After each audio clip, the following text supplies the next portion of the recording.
பாலஸ்தீனத்தை ஆளுகிற அரசாங்கமாக இருக்கக்கூடிய ஹமாஸினுடைய தலைவர் இஸ்மாயில் ஹனியா அவர்கள் தோஹா கத்தாரிலிருந்து ஒரு முக்கியமான வேண்டுகோளை உலக முஸ்லிம்களிடத்திலும் உலக மனிதநேயமிக்க மக்களிடத்திலும் வேண்டி இருக்கிறார். இன்றைய தினம் இந்த பெண்மணி சர்வதேச அளவிலே ஒரு பேசுபொருளாக மாறி இருக்கிறார். இந்த யுத்தம் ஆரம்பித்ததில் இருந்து வெளிப்படையாகவே நாங்கள் ஹமாஸை ஆதரிக்கிறோம் என்று சொல்லி வரக்கூடிய மிக முக்கியமான ஒருவர்தான் துருக்கியினுடைய அதிபர் அர்துகான். நாங்கள் ஹராபாக்குள் நுழைந்ததை போன்று, அதே போன்று லிபியாவுக்குள்ள நுழைந்ததை போன்று பாலஸ்தீனத்திற்குள்ளும் நுழைய வேண்டி வரலாம் என்று இன்றைக்கு கடுமையான எச்சரிக்கை செய்திருக்கிறார். நீங்க இப்படி தடுமாறினீங்க என்று சொன்னா ஈராக்கில் எப்படி சதாம் ஹுசைனுக்கு ஒரு நிலை ஏற்பட்டதோ அதே நிலை உங்களுக்கும் வரும் அப்படின்னு சொல்லி யாரு சொல்றான்னு சொன்னா இஸ்ரேலுடைய ஒரு அமைச்சர் சொல்றாரு.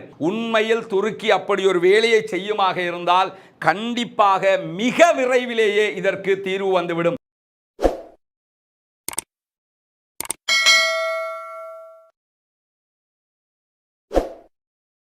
அஸ்ஸலாமு அலைக்கும் வரஹ்மத்துல்லாஹி வபரகாத்துஹு. பேரன்பிற்கினிய சகோதர சகோதரிகளே, உங்கள் அனைவர் மீதும் ஏக இறைவனுடைய அமைதியும் கருணையும் உண்டாகட்டமாக என்கிற உயரிய பிரார்த்தனைகளோடு இன்றைக்கும் காசாவிலும் காசாவை ஒட்டிய பகுதிகளிலும் என்னவெல்லாம் அநியாயங்களை இஸ்ரேல் செய்து கொண்டிருக்கிறது என்கிற செய்திகளையும் அதற்கு எதிராக அங்கிருக்கக்கூடிய சுதந்திர போராளிகள் எப்படியெல்லாம் களமாடி கொண்டிருக்கிறார்கள் என்கிற செய்திகளோடு சேர்த்து இன்றைய தினம் இஸ்ரேலுக்கு எதிராக ஹிஸ்புல்லா மேற்கொண்டிருக்கக்கூடிய தாக்குதல்களும் அது தொடர்பான மிக மிக முக்கியமான பல செய்திகளையும் நாம் பார்க்க இருக்கிறோம். குறிப்பாக இன்றைக்கு வெளியாகி இருக்கக்கூடிய ஒரு முக்கியமான செய்திதான் இஸ்ரேலுடைய ஹீப்ரு மொழி செய்தித்தாள் வெளியிட்டிருக்கக்கூடிய ஒரு புலனாய்வு அறிக்கையின் பிரகாரம் இதுவரைக்கும் பாலஸ்தீனத்திலிருந்து 21,000 பேர் கைது செய்யப்பட்டிருக்கிறார்கள் அக்டோபர் 7ஆம் தேதி முதல் என்கிற அதிர்ச்சிகரமான செய்தி இன்றைக்கு வெளியாகி இருக்கிறது. காரணம் என்னன்னா,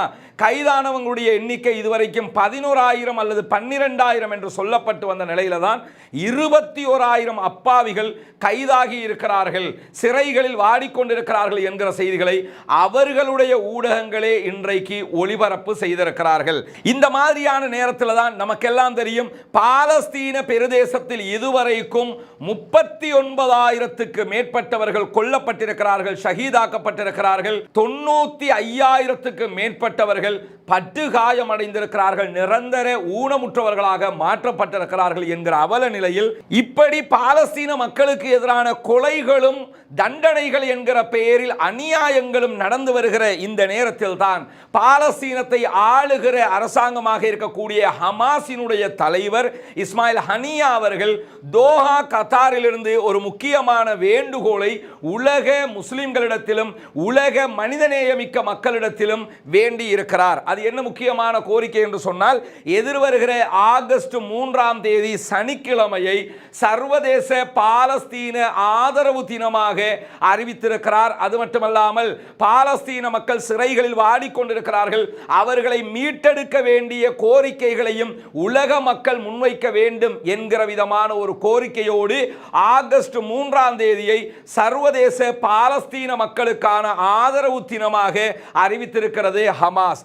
இந்த தினம் மிக முக்கியமானதாக பார்க்கப்படுகிறது. காரணம் என்னவென்றால், எதிர்வருகிற வெள்ளிக்கிழமையோடு காசா மீதான அப்பாவிகள் மீதான இஸ்ரேலிய ஆக்கிரமிப்பு பயங்கரவாத இராணுவத்தினுடைய தாக்குதல்கள் ஆரம்பிக்கப்பட்டு சரியாக 300 நாட்கள் ஆகின்றன. 301வது நாளில் தான் இந்த மிக முக்கியமான போராட்டத்திற்கு ஆர்ப்பாட்டத்திற்கு சர்வதேச அளவிலே அனைவரையும் அழைப்பு விடுத்திருக்கிறது பாலஸ்தீன மக்களுடைய சுதந்திர போராட்ட இயக்கமாக இருக்கக்கூடிய ஹமாஸ். எனவே இந்த நாளை முக்கியமாக நினைவில் கொள்ளுங்கள். பாலஸ்தீன மக்களுக்காக குரல் எழுப்ப தவறிவிடாதீர்கள், பாலஸ்தீன மக்களுக்கு ஜனநாயக ரீதியாக பேசுவதற்கு தவறிவிடாதீர்கள் என்கிற கோரிக்கைகளோடு மிக முக்கியமாக உலமாக்களே, எதிர்வருகிற வெள்ளிக்கிழமை மிக முக்கியமான நாளாக இருக்கிறது. அந்த வெள்ளிக்கிழமை இந்த தாக்குதல் நடத்த ஆரம்பித்து 300வது நாள் என்கிற காரணத்தினால் தயவு செய்து பள்ளி வாயல்களில் ஜும்ஆ தினத்திலே இந்த 300வது நாளிலே பாலஸ்தீனத்தில் நடக்கிற அநியாயங்களை மக்களுக்கு நினைவூட்டுங்கள். அங்கு நடக்கிற அநியாயத்திற்கு எதிராக மக்களுக்கு செய்திகளை, விழிப்புணர்வை உண்டாக்குங்கள். ஜனநாயக ரீதியில் அந்த மக்களுக்கு குரல் கொடுக்க வேண்டிய அவசியத்தை வலியுறுத்துங்கள். அதே நேரத்தில் நேரத்தில் பாலஸ்தீன மக்களுக்கு தவறாமல் இறைவனிடத்திலே கையேந்துங்கள், அவர்களுக்காக குனூத்துன் நாசிலாவை தினந்தோறும் தொழுகையிலே ஓதி வாருங்கள். அனைத்து அரசியல் சிவில் சமூக தலைவர்களும் பாலஸ்தீன அப்பாவிகளுக்காக 300வது நாளை நாம் நெருங்குகிற நேரத்தில் அவர்களுக்கென்று ஜனநாயக ரீதியில் குரல் கொடுக்க முன்வாருங்கள் என்கிற கோரிக்கையையும் இந்த இடத்திலே நாங்கள் வைத்துக் கொள்ள விரும்புகிறோம். காரணம் என்னன்னா, நம்மளால அவ்வளவுதான் பண்ண முடியும். இதை தாண்டி வேறு எதுவும் செய்யவும் முடியாது, செய்யவும் கூடாது. ஜனநாயக ரீதியாக நாம் குரல் எழுப்ப வேண்டும். சர்வதேச நாடுகளும் ஜனநாயக ரீதியாக குரல் எழுப்பிக் கொண்டிருக்கிறார்கள். அந்த வகையில் வருகிற ஆகஸ்ட் 3ஆம் தேதி சனிக்கிழமை அந்த நாள் என்பது 301வது நாளாக இருக்கிறது. பாலஸ்தீன மக்களுக்கான ஆதரவு தளத்தை தேடுகிற சர்வதேச நாளாக ஹமாஸும் அறிவித்திருக்கிறார்கள். எனவே 300வது நாளிலே அந்த மக்களுக்காக குரல் எழுப்புங்கள், தினம்தோறும் அந்த மக்களுக்காக பிரார்த்தனை செய்யுங்கள் என்கிற கோரிக்கையும் இந்த இடத்திலே வைத்துக்கொண்டு இன்றைக்கு நடைபெற்றிருக்கிற இன்னும் பல முக்கியமான செய்திகளை பார்க்க இருக்கிறோம். குறிப்பாக இன்றைய தினம் இந்த பெண்மணி சர்வதேச அளவிலே ஒரு பேசுபொருளாக மாறி இருக்கிறார். அலா அல் நிம்ர் என்கிற பேருடைய இந்த பெண்மணி கிட்டத்தட்ட 34 வயதுடையவர்கள்.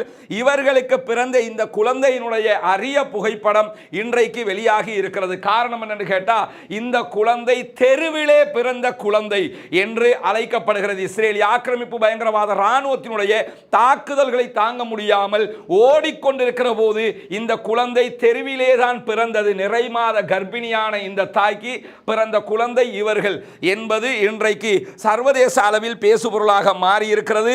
என்னுடைய வாழ்க்கையிலே மிகவும் கடினமான நாட்களாக அந்த நாட்கள் இருந்தது என்று சொல்லி இந்த தாய் இன்றைக்கு அழுது புலம்பி அந்த செய்திகளை சொல்லி இருக்கிறார்கள். அது பற்றிய வீடியோக்களை எல்லாம் இன்றைக்கும் நாம் அல் ஜசீராவிலே பார்க்க முடிகிறது. எனவே இவ்வளவு கஷ்டத்திற்கு மேல் கஷ்டமாக அந்த மக்களுடைய வாழ்க்கை கழிகிறது. அவர்களுக்கான பிரார்த்தனை ஒன்றுதான் நம் தரப்பில் இருந்து வருகிற ஒரே ஒரு தீர்வாக இருக்கிறது. சகோதரர்களே, மறக்காமல் பிரார்த்தனை செய்யுங்கள் என்கிற செய்திகளோடு இன்றைக்கு மிக மிக முக்கியமான ஒரு எச்சரிக்கை வெளியாகி இருக்கிறது. காசாவினுடைய யுத்தம் ஆரம்பிச்சதுல இருந்து காசாவுக்காக உண்மையிலேயே அவர்களுடைய பிரச்சனைகளுக்காக பல நாடுகள் உதவி கொண்டிருக்கிறார்கள். அதிலும் குறிப்பாக சீனா, ரஷ்யா உள்ளிட்ட நாடுகளுடைய உதவிகள் என்பது மறுக்க முடியாத, மறக்க முடியாத உதவிகள்.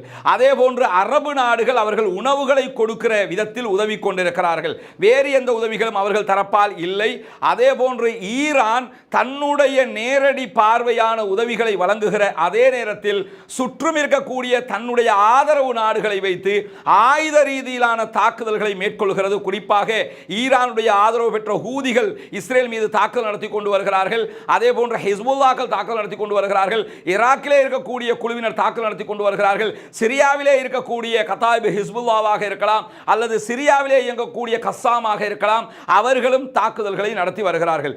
இப்படி ஈரானுடைய பங்களிப்பு இந்த விதமாக இருந்தாலும் நம்ம இந்த யுத்தம் ஆரம்பிக்கப்பட்ட இத்தனை நாட்களில் திரும்ப திரும்ப சொல்லி வருகிற ஒரு விஷயம்தான், சவுதி அரேபியாவும் அதே போன்று மிக பிரம்மாண்டமான ஆயுத பலம் கொண்ட துருக்கியும் இந்த விவகாரத்தில் வெறும் அறிக்கை போர் நடத்தி கொண்டிருக்கிறார்கள் என்பது. ஆனால் இந்த சவுதி துருக்கி இந்த ரெண்டு விவகாரத்தில் சவுதியை விட இன்னொரு பக்கம் துருக்கி ஒரு மேலதிகமான ஒரு நலவை செய்து கொண்டு வந்தார்கள். என்னன்னு கேட்டா, சவுதியை பொறுத்தவரையில் அவங்க உணவு கொடுக்கிறாங்க, ஜோர்தானோடு சேர்ந்து ஏர் ட்ரூப் செஞ்சாங்க, அதுவெல்லாம் வரவேற்கத்தக்க ஒரு விவகாரம். அதே நேரத்தில் மேலும் உணவு தேவைப்பட்டால் கோடிக்கணக்கில் கொட்டுறதுக்கு அவங்க தயாராகவும் இருக்கிறாங்க, அதில் மாற்று கருத்து இல்லை. ஆனால் பாலஸ்தீன சுதந்திர விடுதலை இயக்கமாக இருக்கக்கூடிய ஹமாஸை வெளிப்படையாக ஆதரிப்பதில் அவர்கள் இன்றைக்கும் பின்தங்கிக் கொண்டிருக்கிறார்கள். பின்னங்காலை பின்னால் வைத்துக் கொண்டே போய் கொண்டிருக்கிறார்கள். இந்த நிலை இருக்கும்போது இந்த யுத்தம் ஆரம்பித்ததில் இருந்து வெளிப்படையாகவே நாங்கள் ஹமாஸை ஆதரிக்கிறோம் என்று சொல்லி வரக்கூடிய மிக முக்கியமான ஒருவர் தான் துருக்கியினுடைய அதிபர் அர்துகான். இந்த அர்துகானுடைய அறிவிப்பு ஹமாஸினுடைய ஆதரவு தளத்திலே பாரிய அதிர்வலைகளை உண்டாக்கி வந்த நிலையில தான் நேற்றைய தினம் தொலைக்காட்சிகள் வெளியிட்டிருக்கக்கூடிய மிக முக்கியமான வீடியோ தற்போது மிக பெரும் சர்ச்சையை உண்டாக்கி இருக்கிறது. அதாவது தையூப் அர்துகான் நேற்றைய தினம் துருக்கியில் அவர்களுடைய கட்சி ஆதரவாளர்களுக்கு மத்தியிலே பேசிக் கொண்டிருந்தார். அந்த காட்சியை தான் நீங்க பார்க்குறீங்க. அவர்கள் அண்மையிலே ஒரு பிரம்மாண்ட தேர்தலையும் சந்தித்திருந்தார்கள்.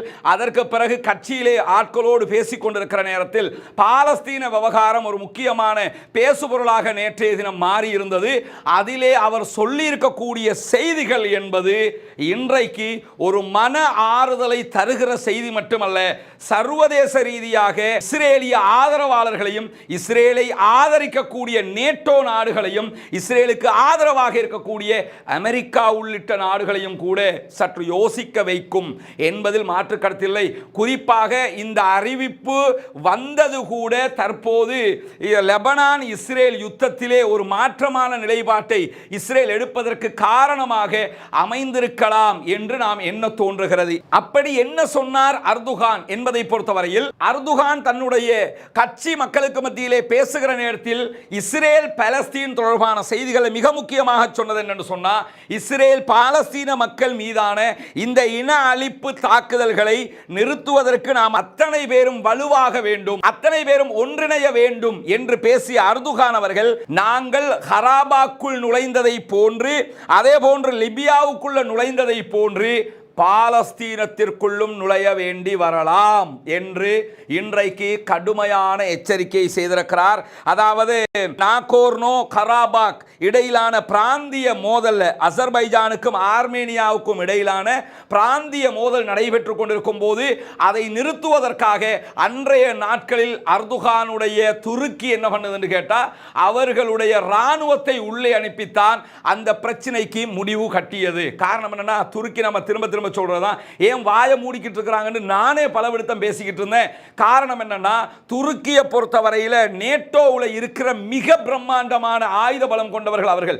இன்னும் சொல்ல போனால் அமெரிக்காவுக்கு அடுத்த நிலை கூட அவர்கள் என்று சொல்லலாம், அமெரிக்காவுக்கு நிகர் என்று கூட சொல்லலாம். அவ்வளவு புதிய புதிய கண்டுபிடிப்புகள், புதிய புதிய ட்ரோன்கள், ஆளில்லா விமானங்கள் என்று அத்தனை ஆயுதங்களையும் தன்னகத்தே கொண்ட நேட்டோவில் ஆள்பலத்தால் கூடிய ஒரு நாடாகவும் இந்த நாடு தான் இருக்கிறது. அப்படி இருக்கும் போதுதான் இன்னைக்கு அவங்க என்ன சொல்லியிருக்காங்கன்னு கேட்டா, அசர்பைஜான் ஆர்மீனியா பிரச்சனையில எப்படி எங்க ராணுவம் உள்ளே போனதோ, அதே போன்று 2020 லிபியாவில் உள்நாட்டு ஓர் நடக்கும் போது அதை கண்ட்ரோல் பண்றதுக்காக எப்படி துருக்கியினுடைய ராணுவம் உள்ளே நுழைந்ததோ, அதுபோன்று பாலஸ்தீனத்தில் வரம்பு மீறுகிற இஸ்ரேலுக்கு எதிராக பாலஸ்தீனத்திற்குள் துருக்கிய ராணுவம் அனுப்பப்பட வாய்ப்பு இருக்கிறது, உள்ளே நுழைய வேண்டி வரலாம் என்று என்ன செஞ்சிருக்கிறார் கேட்டா, இன்றைய தினம் மிக தெளிவாக அர்துகான் எச்சரிக்கை விடுத்திருக்கிறார்.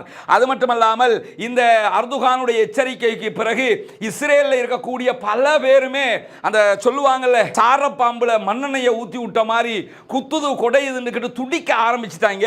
அப்படி துடித்துக் கொண்டிருக்கிற நிலையில தான் பதட்டங்கள் இப்படி அதிகரித்துக் கொண்டு வரும்போது இன்றைக்கு மேலும் பதட்டமான ஒரு வார்த்தையை சொல்லி இருக்கிறது துருக்கியினுடைய வெளியுறவு அமைச்சகம். அவங்க துருக்கியினுடைய அதிபர் அர்துகான் படை அனுப்புவோம் என்று சொல்லும் போது மிக தெளிவாக இன்றைக்கு வெளியுறவு அமைச்சகம் சேர்த்து என்ன பண்றாங்கன்னு கேட்டா, நெத்தன்யாகு ஹிட்லருக்கு நிகரானவர் என்று சொல்லி இருக்கிறார்கள். சரி, நெத்தன்யாகு ஹிட்லருக்கு நிகரானவர் என்று சொன்னதுனால துடிச்சு போன இஸ்ரேலுடைய அமைச்சர்களும் இஸ்ரேலில் இருக்கக்கூடிய இஸ்ரேலிய ஆதரவாளர்களான நெட்டிசன்களும் என்ன பண்றாங்கன்னு சொன்னா, உடனே இஸ்ரேலிய அமைச்சர் கேலன் சொன்ன ஒரு வார்த்தையை தூக்கி பிடிச்சி அதை பரப்பி கொண்டிருக்கிறார்கள். என்ன சொல்றாருன்னு சொன்னா, நீங்க இப்படி தடுமாறினீங்க என்று சொன்னா, ஈராக்கில் எப்படி சதாம் ஹுசைனுக்கு ஒரு நிலை ஏற்பட்டதோ அதே நிலை உங்களுக்கும் வரும் அப்படின்னு சொல்லி யாரு சொல்றான்னு சொன்னா, இஸ்ரேலுடைய ஒரு அமைச்சர் சொல்றாரு. ஈராக்கில் சதாம் ஹுசைனுக்கு சதாம் நீங்க பார்க்கலாம் இணையதளத்தில், குறிப்பாக ட்விட்டர்ல எக்ஸ்ல பார்த்தீங்கன்னா சதாம் ஹுசைனுடைய புகைப்படத்தையும் அர்துகானுடைய புகைப்படத்தையும் போட்டு பரப்பிக்கிட்டு இருக்கிறாங்க. வேறு ஒன்றுக்கும் இல்லை, இவர் இன்னைக்கு நாங்க ராணுவத்தை உள்ள அனுப்ப வாய்ப்பு இருக்குதுன்னு சொன்னதுனால தான் இதை பரப்பிக்கிட்டு இருக்கிறாங்க. அதோடு சேர்த்து வெளியுறவு அமைச்சகம் நெத்தன்யாகுவை ஹிட்லரோட ஒப்பிட்டு பேசிட்டாங்களாம் துருக்கி, அதனால தான் அதை பரப்புறாங்களாம். முதல்ல சதாமுடைய விவகாரமும் இவர்களுடைய விவகாரமும் ஒன்னா, சதாம் அநியாயமாக தூக்கிலிடப்பட்டால் அதெல்லாம் வேற. ஆனா சதாம் ஹுசைன் வந்தானா அது செய்வேன் இது செய்வேன் நின்றாரு. அவருக்கு அவருடைய ராணுவத்து மேல நம்பிக்கை இருந்தது. ஆனா ராணுவம் கடைசி நேரத்தில் கைவிட்டாங்க, குர்துகள் கைவிட்டாங்க. குர்துகள் தான் குறிப்பாக சதாமுக்கு எதிராகவே நின்னாங்க. நின்னதுனால கடைசியில் சதாம் அழிக்கப்பட்டார், அது வேற. ஆனால் ஈராக்கினுடைய நிலை தான் துருக்கியில் இருக்குதா? துருக்கி திரும்பி நின்னா நேட்டோவே கிடையாது, நேட்டோவோட நான் கிடையாதுடா என்று ரஷ்யாவோட போய் சேர்ந்தாண்டு வைங்க, அவ்வளவுதான். ரஷ்யா ஆல்ரெடி அவங்களை அப்ரோச் பண்ணிக்கிட்டு இருக்கிறாங்க, வாங்க எங்களோட வந்து சேருங்கன்னு. சும்மாவாவது நான் நேட்டோவோட கிடையாது ரஷ்யாவோட போறேன்ட்டு போயிட்டாண்டு வைங்க, அமெரிக்கா தலைமையிலான நேட்டோவே காலின்னு அர்த்தம். அது தெரியாம விளையாட்டு புள்ள மாதிரி ஓரமா போய் விளையாடுறா அப்படின்னு சொல்ல வேண்டிய நிலைமையில இவங்க இருக்கிறாங்க. அதனால தான் அந்த புகைப்படத்தை சேர்த்து பரப்பி கொண்டு இருக்கும் போது என்ன பண்றாங்கன்னு சொன்னா, தெளிவாக துருக்கியினுடைய வெளியுறவு அமைச்சகம் என்ன சொல்லுதுன்னு கேட்டா, மிக தெளிவான அறிக்கையில் சொல்றாங்க, இனப்படுகொலை செய்த ஹிட்லரின் முடிவு எப்படி வந்ததோ அதே போன்ற ஒரு முடிவு இனப்படுகொலை செய்து கொண்டிருக்கிற நெதன்யாகுக்கும் ஏற்படும் அப்படிங்கிறாங்க. தெளிவா சொல்றாங்க. ஏன்னா அவர் அறிவிச்சு கொஞ்ச நேரத்தில் வெளியுறவு அமைச்சகம் பேசுது.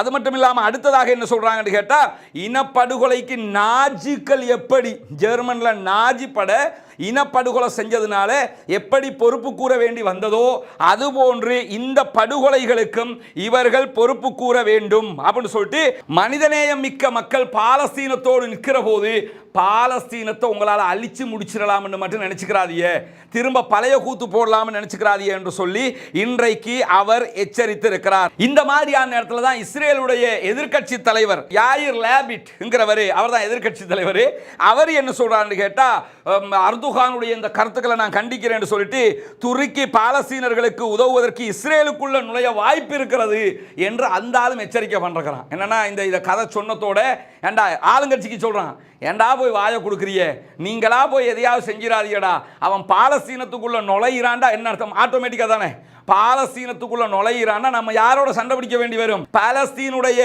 அங்க இருக்க ஹமாஸோட இல்ல, துருக்கி ராணுவத்தோட சண்டை பிடிக்கிறேன் ஆயிடுச்சுன்னு சொன்னா துருக்கி நம்மளோட சண்டை பிடிப்பான். சண்டை பிடிக்கும் போது என்ன ஆகும்? அவன் முழுக்க இஸ்ரேலுக்குள்ள நுழைவாண்டா. இது விளங்காம இருக்கிறீங்களே என்று சொல்லி அவர், அதாவது இவரை கண்டிக்கிற ஒரு புறம் யதார்த்த கல நிலவரத்தையும் வந்தால் சொல்லி காட்டுறான். அது மட்டும் இல்லாம அவர் தான் சொல்றாரு, துருக்கிய ஜனாதிபதி மத்திய கிழக்குக்கு ஆபத்தானவர். அது மத்திய கிழக்கு அரபு நாடுகளுக்கு சொல்றாராம், எங்க துருக்கி உள்ள வந்துட்டாண்டு வைங்க, உங்களுக்கும் சேர்ந்து எஃபெக்டா போயிடும். இதுல இன்னொன்னையும் கவனிக்கணும், துருக்கியை பொறுத்தவரையில் இந்த அறிவிப்பு வெறும் அறிவிப்பு மட்டும்னு நம்ம நினச்சிட்டு போயிடவும் முடியாது. எல்லா நாடு மாதிரி அர்துகான் சொல்லியிருப்பாரு அப்படி நினச்சிடவும் முடியாது. ஏன்னு கேட்டால் துருக்கிக்கு ஆல்ரெடி மத்திய கிழக்கு மேலே ஒரு கண் இருந்துக்கிட்டு தான் இருக்குது. அதுக்கான காரணம் என்னென்னா, அவங்க உஸ்மானிய ஹிலாபத்தை இழந்து நிற்கிறாங்க, ஒட்டோமான் கலிஃபேட் இழந்து நிற்கிறதுனால வரலாற்றில் என்னைக்காவது அதை மீள கொண்டு வரோம், நாங்கள் தான் எல்லா நாட்டுக்கும் தலைமையாக இருக்கணுங்கிற அரபு நாடுகளை கண்ட்ரோல் பண்ணணுங்கிற அந்த எண்ணம் எல்லாம் துருக்கிக்கு தாராளமாக இருக்கிறது. அந்த எண்ணங்களை பயன்படுத்த நினைச்சாங்கன்னா இது அவங்களுக்கு வாய்ப்பாக போயிடும், உடனே உள்ளே வந்துடலாம்ங்கிற மாதிரியான ஒரு நிலை இருக்குது. அதையெல்லாம் கணிச்சு தான் இஸ்ரேலுடைய எதிர்க்கட்சி தலைவர் இந்த கருத்தை சொல்றாரு என்கிறது மட்டுமல்லாம, நேட்டோ உறுப்பு நாடுகள் இஸ்ரேலுக்கு எதிரான இந்த அர்துகானுடைய இந்த பேச்சுக்கு மூர்க்கத்தனத்துக்கு என்ன செய்யணும்னா அவரை கண்டிக்கணும், அவரை நீங்க கட்டுப்படுத்தணும், ஹமாஸுக்கு அவர் கொடுத்து வர்ற ஆதரவை நிறுத்த சொல்லணும். நீங்க இது தொடர்ந்து அவர் ஹமாஸ் ஆதரிக்கிறது மட்டுமல்லாம இப்ப எல்லை மீறி போய் பேசிக்கிட்டு இருக்கிறாரு, இது ஒரு சர்வாதிகாரத்தனமான எச்சரிக்கை அப்படின்னு சொல்லி எல்லாம் என்ன செய்யறாங்கன்னு கேட்டா, கடுமையாக காசா மீதான இஸ்ரேலுடைய தாக்குதலை அர்துகான் கண்டித்ததற்காக ராணுவத்தை அனுப்ப வேண்டி வரும் என்று சொன்னதற்காக இப்படியெல்லாம் அவரும் கண்டித்திருக்கக்கூடிய இந்த நிலையில தான் தன்னுடைய கருத்தில் மிக உறுதியாக இருப்பதாக அர்துகான் மீண்டும் சொல்லியிருக்கிறார்.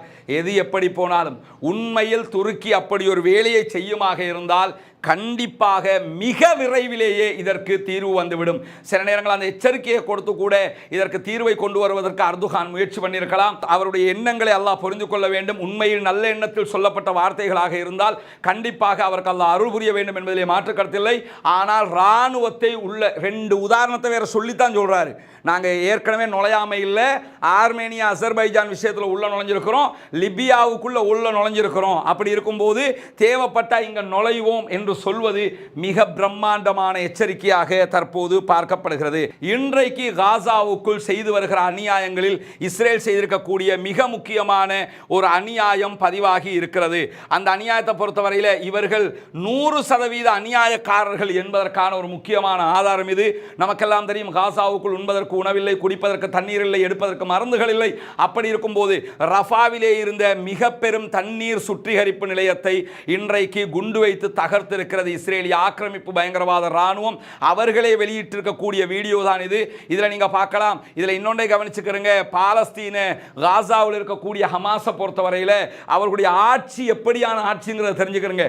பல நாடுகள் கடல் தண்ணீரை சுத்திகரிக்க முடியுமா, சுத்திகரிக்கிறதுக்கு எவ்வளோ எக்ஸ்பென்சஸ் ஆகும், அதெல்லாம் சாத்தியமா என்று யோசித்து கொண்டிருக்கக்கூடிய நேரத்தில் தான் ஹமாஸ் ஆல்ரெடி காசாவில் பல இடங்களில் கடல் நீரை நன்னீராக்கி மக்களுக்கு குடிக்க கொடுக்கிற ஒரு திட்டமாக இந்த திட்டத்தை பல இடங்களில் நடைமுறைப்படுத்தி இருக்கிறாங்க.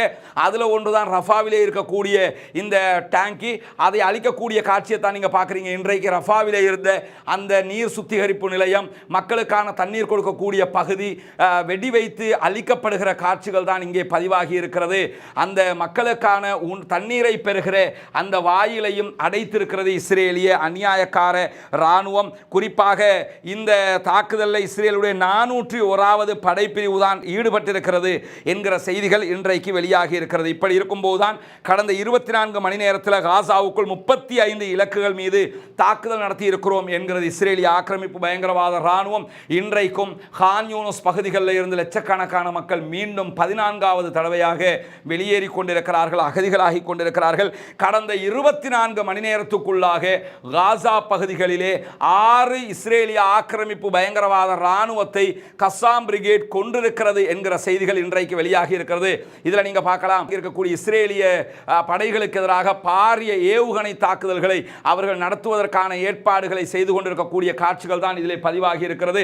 இன்றைக்கும் இப்படி ஏகப்பட்ட தாக்குதல்களை அவர்கள் நடத்தி இருக்கிறார்கள். இது இப்படி இருக்க நமக்கெல்லாம் தெரியும், இந்த யுத்தத்தினுடைய அடுத்த கட்டம் என்ன என்கிற ஒரு கேள்வி தொடர்ந்து எழுந்து வருகிற நேரத்தில் நாங்கள் ஹமாஸை அழிக்காமல் வெளியேற மாட்டோம், எங்கள் பணைய கைதிகளை மீட்காமல் வெளியேற மாட்டோம் என்று இஸ்ரேல் தொடர்ந்து சொல்லிக் கொண்டிருக்கிறது.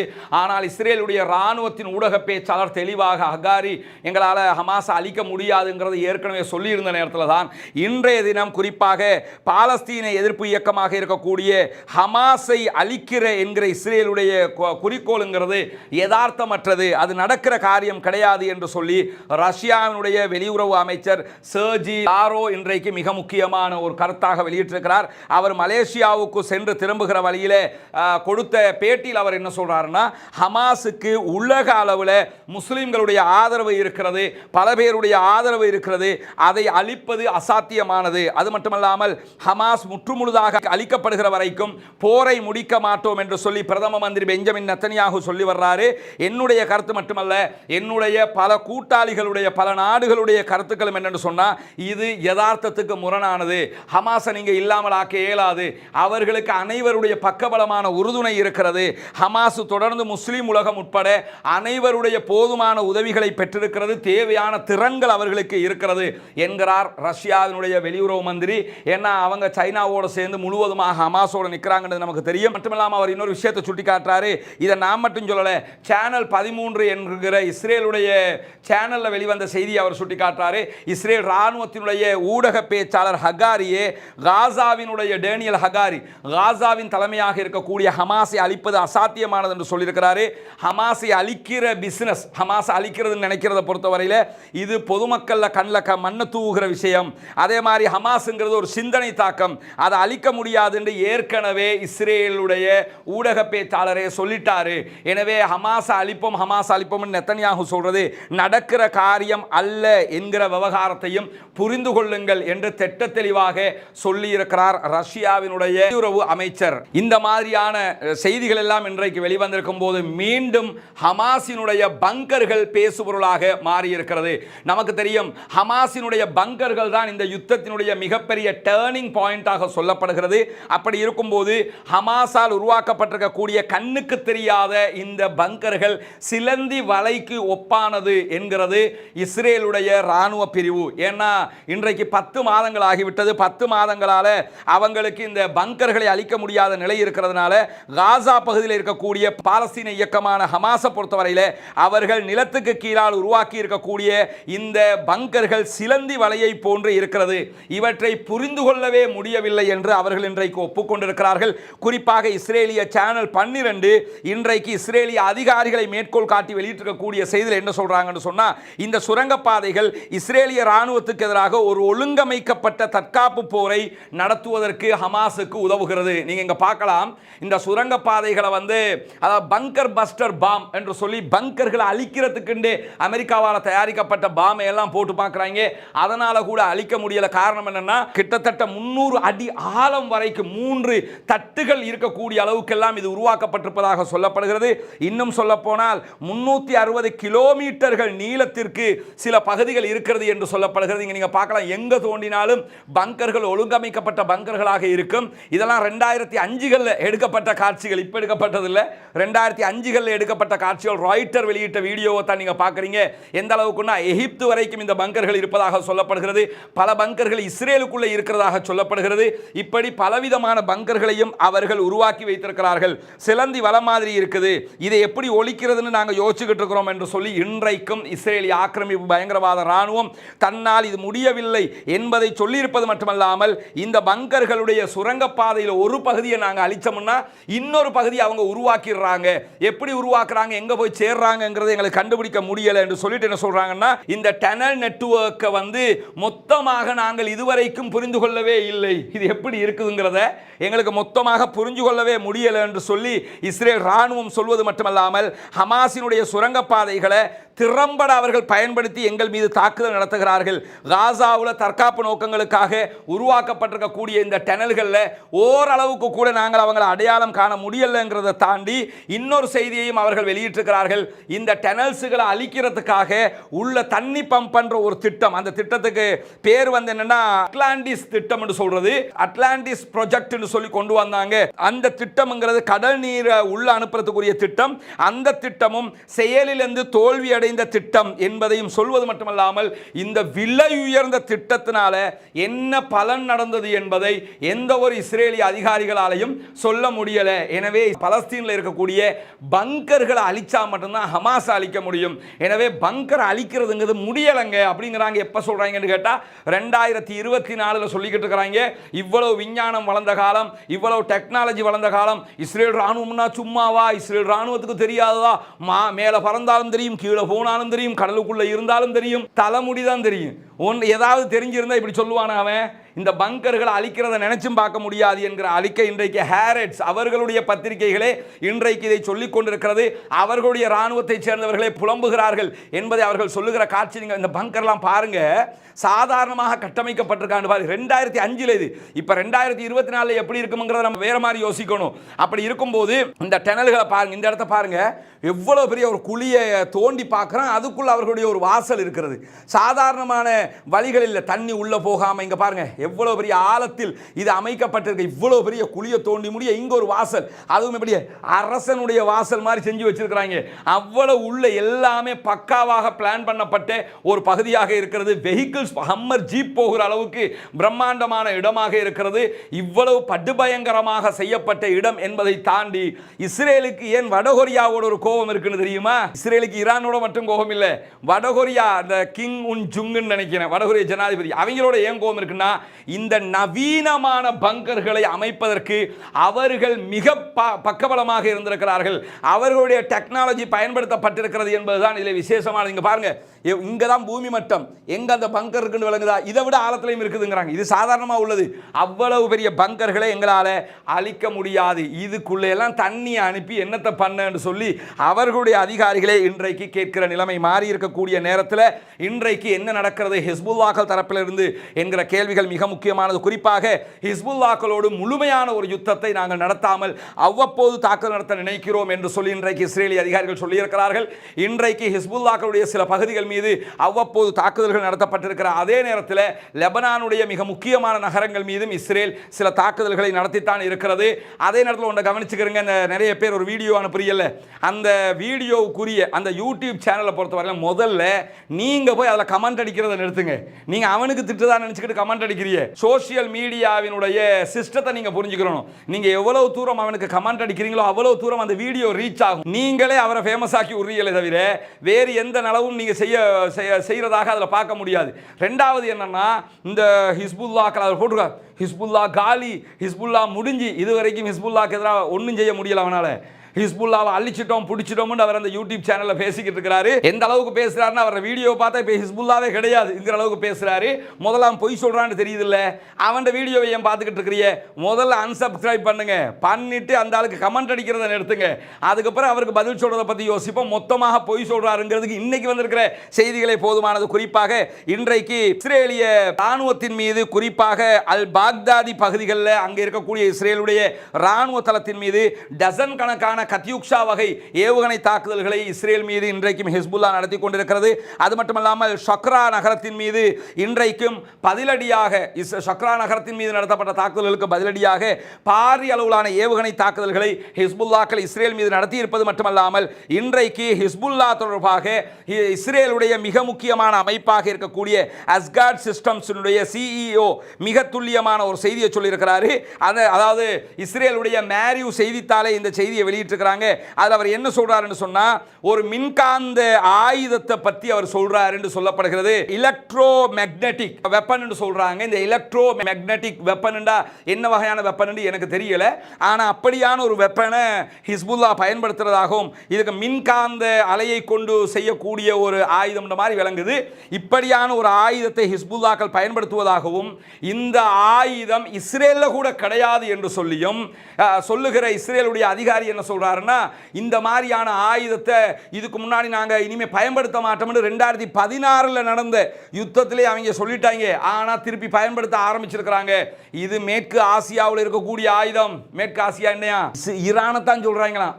ஈரானுடைய பவர் என்னன்னு விளங்குதா? இஸ்ரேல்ட்டே இந்த ஆயுதம் இல்லைங்கிறான். அந்த ஆயுதத்தை ஈரான் தயாரித்து யார்கிட்ட கொடுத்து வச்சிருக்கிறான்? ஹிஸ்புல்லாட்ட கொடுத்து வச்சிருக்கிறான். ஹிஸ்புல்லாக்கள் கடந்த மாதங்களில் இஸ்ரேலுடனான யுத்தத்தில் இந்த ஆயுதத்தை பயன்படுத்துவதாக இஸ்ரேல் கண்டறிந்திருக்கிறது என்கிற செய்திகளை சொல்றது மட்டுமல்லாமல் இந்த ஆயுதத்தை அவங்க தொடர்ந்து பயன்படுத்தினாங்கன்னா இஸ்ரேலுக்கு பாரிய எஃபெக்ட் ஏற்படும், பாரிய ஆபத்துகள் ஏற்படும். அதனால் இந்த ஆயுதத்தை பயன்படுத்துவதை தடுக்க வேண்டும் என்றெல்லாம் இன்றைக்கும் கோரிக்கை விடுத்துக் கொண்டிருக்கக்கூடிய நேரத்தில் ஹிஸ்புல்லாக்களுடைய பலம் என்பது சாதாரணமானதல்ல. நேரடி ஒரு ஓர் தயாரானால் ஹிஸ்புல்லா யார் என்பதை அனைவரும் தெரிந்து கொள்ள முடியும். அவ்வளவு முழுமையாக தயாராகி நிற்கிறார்கள். ரெண்டில் ஒன்று பார்க்கிறதுக்கு அவங்க ரெடி ஆகிட்டாங்க. எப்படியும் அவர்கள் இஸ்ரேல் மீது துல்லியமான ஏவுகணை தாக்குதல்களை நூற்றுக்கணக்கில் ஆயிரக்கணக்கில் நடத்த முடியும் என்று அல் ஜசீராவும் இன்றைக்கு செய்தி வெளியிட்டிருக்கிற நேரத்தில் தான் இறுதியாக இன்றைக்கு ஒரு முக்கியமான வீடியோ வெளியாகி இருக்கிறது. இதுதான் அந்த வீடியோ. ஈரானுடைய ஐஆர் என்கிற அவர்களுடைய ராணுவ பிரிவு, பயங்கரமான ராணுவ பிரிவு, அவங்க இன்னைக்கு என்ன பண்ணியிருக்கிறாங்கன்னா 7 லட்சம் லிட்டருக்கு அதிகமான பெட்ரோல் டீசலை கடத்தி கொண்டு சென்ற ஒரு கப்பலை நேரடியாக சென்று மொத்தமாக கைப்பற்றி இருக்கிறார்கள். கப்பலை கைப்பற்றிருக்கிறாங்க. அதில் இருக்கக்கூடிய ஆட்கள் எல்லாம் கைப்பற்றிருக்கிறாங்க. அது சம்பந்தப்பட்ட வீடியோ தான் இன்றைக்கு சற்று முன்னால் வெளியாகி இருக்கிறது.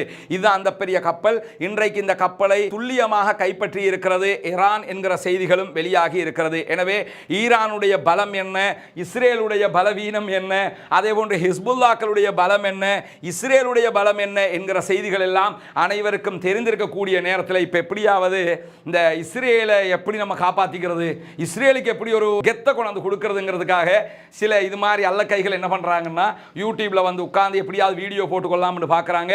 அவங்க வீடியோவை ரீச் பண்றது நீங்கிறத புரிஞ்சுக்கிறங்க. தயவு செய்து அது மாதிரி ஆட்களை அன்சப்ஸ்கிரைப் பண்ணுங்க, புறக்கணிப்பு செய்யுங்க, அவங்களுக்கு கமெண்ட் அடிக்காதீங்க. முக்கியமாக நீங்கள் ஒரு பொதுவாக புரிஞ்சுக்கிறீங்க, நீங்கள் எந்த வீடியோக்காவது நீங்கள் கமெண்ட் அடிக்கத்தான் அல்கோரிதம் என்ன செய்யும் என்று கேட்டால் அந்த வீடியோக்களை ரீச் பண்ணி கொடுக்கும். ஒரு வீடியோ ரீச் ஆகிறதுக்கு காரணம் கமெண்ட்டு, லைக், இந்த மாதிரி ஐட்டங்கள்.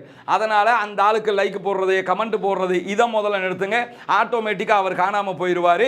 ரெண்டாவது, அவர் சொல்லுகிற செய்திகள் பொய் என்பதற்கு இன்றைக்கு ஹிஸ்புல்லாக்களுடைய இந்த செய்திகளும் ஆதாரமாக இருக்கிறது. தொடர்ந்து நான் அவரை பேரை கூட ஏன் சொல்லாமல் இருக்கேன்னா, தெரியாத ஒருத்தரை நானே காட்டி கொடுத்ததாக ஆயிடக்கூடாது, அட்ரஸ் இல்லாதவர்களுக்கு நம்ம அட்ரஸ் கொடுத்துடக்கூடாதுங்கிறதுக்காக சொல்கிறேன். எனவே பாலஸ்தீன மக்களுக்காக பிரார்த்தனை செய்யுங்கள், பாலஸ்தீன சுதந்திர பூமிக்காக பிரார்த்தனை செய்யுங்கள், பாலஸ்தீனம் வெற்றி பெறுவதற்காக பிரார்த்தனை செய்யுங்கள். பாலஸ்தீன மக்களுக்காக ஜனநாயக ரீதியில் குரல் கொடுப்போமாக. தீவிரவாதம் ஒழிய வேண்டும், பயங்கரவாதம் இல்லாதொழிக்கப்பட வேண்டும், இஸ்ரேலிய ஆக்கிரமிப்பு பயங்கரவாதம் இல்லாதொழிக்கப்பட்டு அனைவரும் நன்மக்களாக வாழ்வதற்கு அல்லாஹ் அருள் புரிவானாக. வாஹ்ர் தஅவானா அல்ஹம்துலில்லாஹி ரப்பில் ஆலமீன்.